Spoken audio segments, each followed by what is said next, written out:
I'm typically not one for drama, especially drama for drama's sake. Nothing against people who find that entertaining, it's just not my cup of tea. But desperate times call for desperate measures. So I come before you guys today to share an important story publicly with regards to my channel, to YouTube in general, and more specifically to Alex Edson of PowerTV and to Scale Lab. I've hesitated for a long time to post a video like this because I know it's not what all my awesome subscribers are here for. You guys are here for animations, and I always try my best to deliver that because you've been so supportive and it's what you deserve. But I really feel at this point that I have no other choice. So please, lend me your ears for just the next few minutes, and let me share some information that both directly affects and greatly harms me, and in a broader sense, touches on problems that impact every YouTube viewer and creator. For those of you who may not know what an MCN is, it stands for Multi-Channel Network. These MCNs are companies independent of YouTube itself, who recruit channels to partner with their network and provide services like advice, access to royalty-free music libraries, brand advertising deals, and more, in exchange for a percentage of the channel's monthly revenue. A lot of MCNs are great and really help channels achieve their goals. But if you're unlucky enough and make the mistake of partnering with one that isn't, it can quickly become a big problem.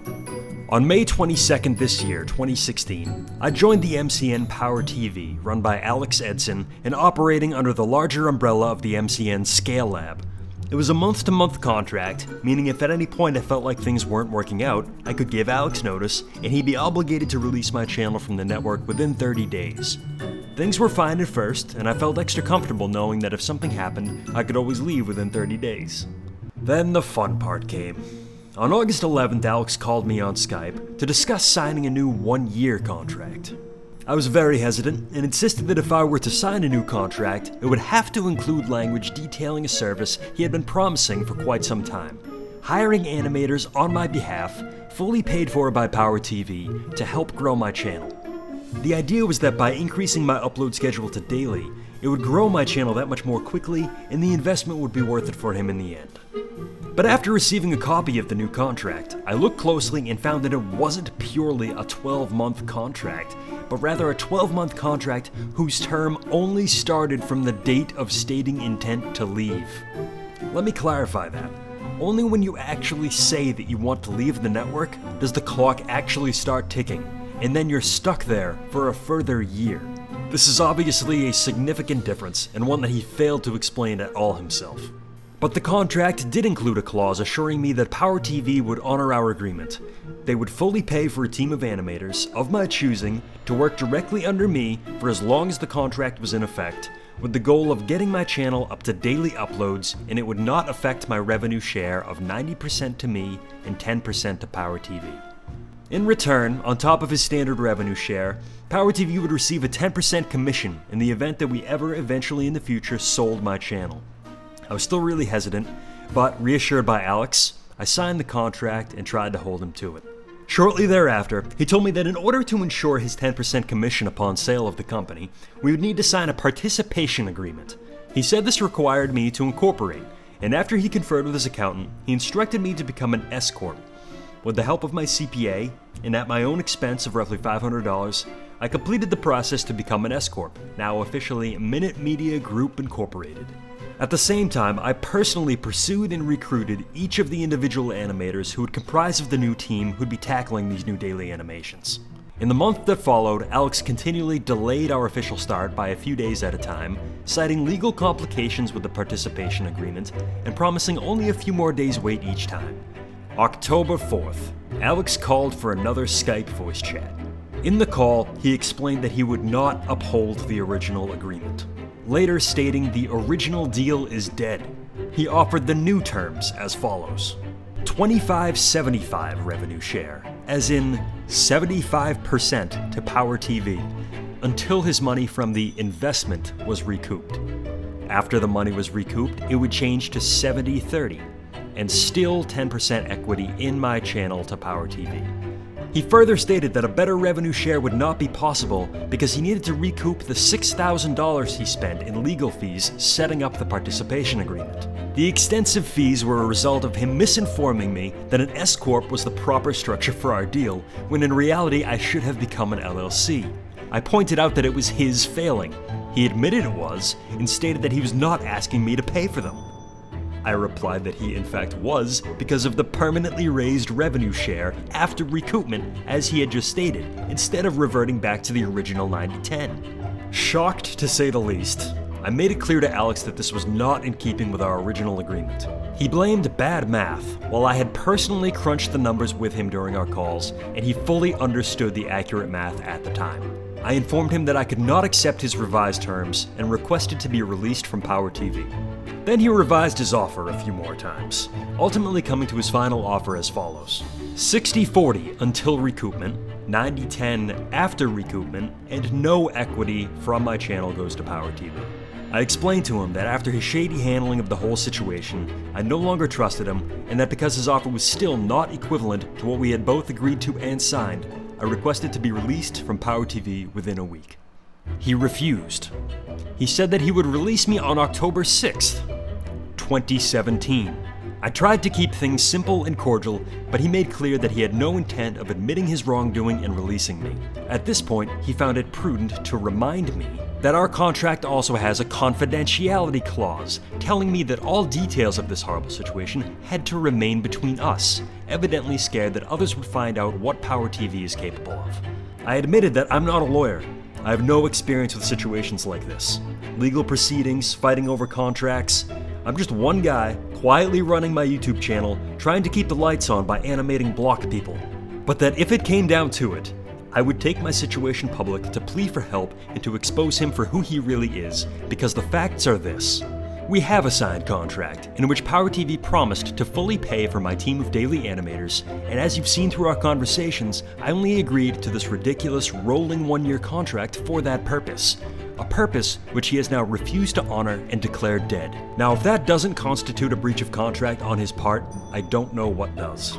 He took my statement of going public if necessary, and immediately and with hostility claimed implied threat and non-disparagement, citing his 2 lawyers if I tried to go any further to protect myself. As if that wasn't enough, the extra interesting part of his disparagement threat was his next move. Alex keeps in touch with most of the PowerTV partners for larger announcements and updates via a Skype group chat. He immediately removed me from this chat, and afterwards gave the following explanation to the group. Hey guys, in case you were wondering about Kevin and why I had to remove him from this group chat, to start, he's not leaving PowerTV, don't worry. I was originally planning on making an investment from PowerTV into his brand to help him do daily videos, but we simply couldn't come to an agreement on the terms of investment. I don't want to get into details. He kind of went a little rogue and started making legal threats if we didn't make the investment, which was like, whoa. So if he messages you, or if you were curious as to why he needed to be removed from here, that's why. Kevin and I are not on bad terms, and he's not leaving PowerTV. Talk about disparagement. Everything I've said about this situation and Alex has been 100% true. Meanwhile, he goes into a meeting of my co-creators and peers and tells them that I'm going rogue and making threats. So here we are. I'm sure you guys have figured out by now that at some point, I'm gonna have to ask you for a bit of help. But before we get to that, let me just quickly bring you up to speed on what I've been doing myself to try to resolve this situation, because I can't possibly expect to ask you for help unless I've exhausted every possible option of how I can do this individually. And at this point, I feel like I've done that. My first step was to reach out to Scale Lab directly, since they are higher on the totem pole, acting as the parent of PowerTV, thinking they'd be shocked by Alex's behavior and be willing to help. October 10th, I contacted the Scale Lab CEO, David Brenner, who, being busy himself, forwarded my message to George Paskalev, the COO, because he wanted to make sure it was dealt with. After divulging all the details of my case, George had answered that, generally, it is not in Scale Lab's policy to keep people locked against their will. This is not how partnerships thrive, and it is not a culture we want to foster in our ecosystem. I'll discuss with Alex today and get back to you. October 19th, I got my final answer, that David and George tried to persuade Alex to release me, but that he was adamant on holding me and there was little else they could do. Second step during the same period was to reach out to YouTube creator support, thinking they certainly must have some authority to intervene. As with Scale Lab, I detailed the whole situation, while highlighting one key detail more relevant to them. Directly on the YouTube Help webpage, there is a section titled MCN Overview for YouTube Creators. At the bottom of that page, in no uncertain terms, it says, all MCNs are responsible for providing value to their creators by following YouTube's best practices, including avoiding spammy, misleading language to recruit channels to join an MCN, clearly explaining in a contract the services and levels of support provided, acting in an honest and transparent way with respect to services offered and contractual obligations, onboarding and releasing channels in line with their contracts. If an MCN doesn't adhere to these best practices, they may lose account features and monetization. If you believe that an MCN is not following YouTube's policies, contact the creator support team. Which I did, and after 2 weeks of back and forth emails, they gave their final answer that they reported the issue regarding your MCN to our specialists, they're looking into this, and will take the required action against them. Unfortunately, my hands are tied. So, while responsive and courteous throughout the process, Scale Lab and Creator Support were unable to help. Whether Creator Support has indeed taken any required action against PowerTV, I'm unsure, but to the best of my knowledge, at this point, they haven't. The last step I could see was reaching out to lawyers for any help or advice they might provide. Naturally, I went to the pair I think many associate with YouTube and law these days, Ryan Morrison and Michael Lee. They got back to me very quickly and were very kind and helpful. But ultimately, they weren't able to give me the concrete advice or take the required action I need without first putting them on a $1,000 retainer. Which I completely understand, but I was forced to tell them the truth. Just that I really simply can't afford it. I've been working hard for almost 3 years now to grow MMP to what it is, and I'm still overwhelmed and very flattered to have the subscriber base that it has. I've dedicated so much of my time and effort to it that it is my full-time job and source of income.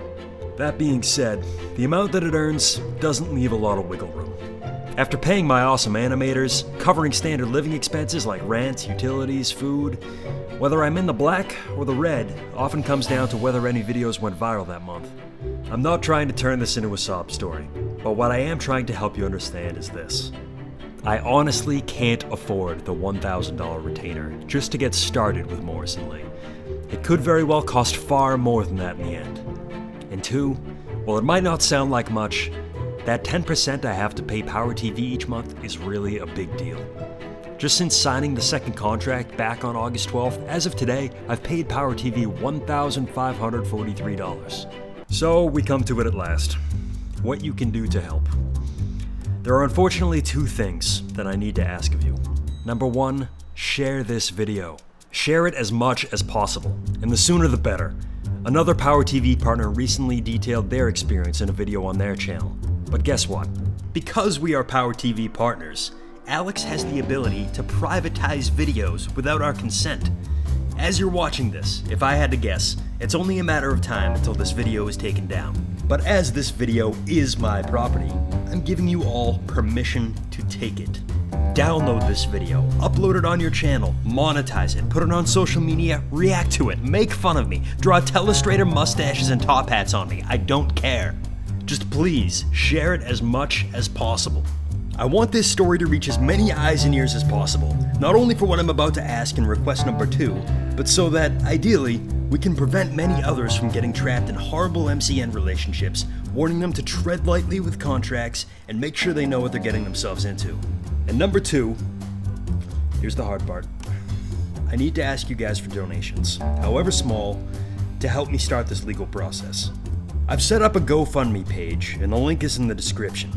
Now, as I said before, I'm still incredibly humbled to have over 400,000 subscribers. But after doing this for 3 years, I also realize how different videos perform. I know that these vlogs, these fireside chats, typically don't do great, relatively speaking. While my animations can get up in the millions of views, which is crazy, I'm lucky if these get maybe 50 to 100,000. And out of those 100,000, I don't know how many of you can or will actually donate. But if by some miracle you are all feeling extra charitable this festive season, I do want to assure you all of one thing. Not one dime of this campaign goes to anything other than legal fees. And what do I mean by that? Say I only end up needing the initial $1,000, but the GoFundMe campaign raises $10,000 or $100,000. I'm not gonna just pocket the remaining money, so what do we do with it? My ultimate goal is to establish a fund, similar to what H3H3 and Morrison Lee did with the Fair Use Protection account, so that there might be a standing account available to those who need it, as I do now, to combat abusive MCNs. FUPA had a tremendous outpouring of support, and what they've been able to do to help creators, small and large, to stand up for fair use rights is incredible. But that fund is devoted to fair use cases. And although I have no evidence to support this claim, I would guess that after fair use rights violations, the second most common legal problem plaguing YouTubers are MCN related. So while I'm certainly not as big a channel, or as funny, or downright handsome as Ethan, I can't help but hope that together we can use my difficult situation as a jumping off point to build something great for the YouTube community as they did. So once again, every extra cent donated to this fund, to the MCN Injustice Legal Fund. No? That name's no good? Alright, well, we'll figure out the name later. But regardless, every extra cent donated to this fund that I don't need to separate myself from PowerTV will be set aside for the use of those who also need help resolving their MCN issues. Now bear with me for the grand finale. Like I said at the beginning, I'm typically not one for drama. And what I'm about to say, I could very well be making up just for the sake of making my point. But I'm not. I know that 99% of you don't know me personally. But know this, I'm a very reasonable guy. I tried to compromise. I haven't tried to force Alex to uphold his end of the deal and pay for my animators like we both agreed to and signed. All I ever wanted was to be released from PowerTV so I can move on and be free from the stress. I wanted to find a reasonable end to this, but Alex Edson and others with the power to end this privately refused to. And now, it's come to this. It's come to showing that the Minutemen are not the kind of people who you want to back into a corner. But I need your help. Together we can show that YouTube creators are tired of being bullied by MCNs, that they cannot act corruptly and unilaterally, that they need to be held accountable for their actions. Help me with this, and together we can make the YouTube community a better place, closer to what it should be, a creative platform driven by the creators, not a community who can be lied to, taken advantage of, and when their contracts are broken, have zero recourse against MCNs who hold all the power even when they're 100% in the wrong. As a final note, I believe it was the great William Wallace who once said, "All I want for Christmas is freedom."